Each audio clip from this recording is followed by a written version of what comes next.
Na een frisse periode en een zomerstorm gaat de komende dagen de temperatuur weer flink stijgen. Maandag wordt het in het binnenland zelfs tropisch warm met temperaturen tussen de 30 en 33 graden.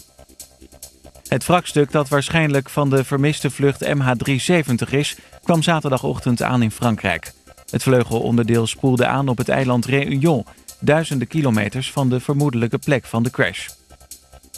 80 boten met bontgekleurde en dansende opvarenden trokken door Amsterdam. Zaterdag was het weer tijd voor het jaarlijkse feestje Canal Parade.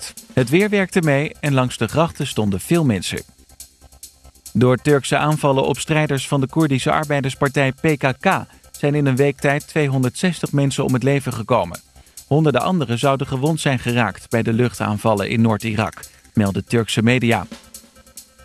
Vakantiegangers stonden op Zwarte Zaterdag weer lang in de file.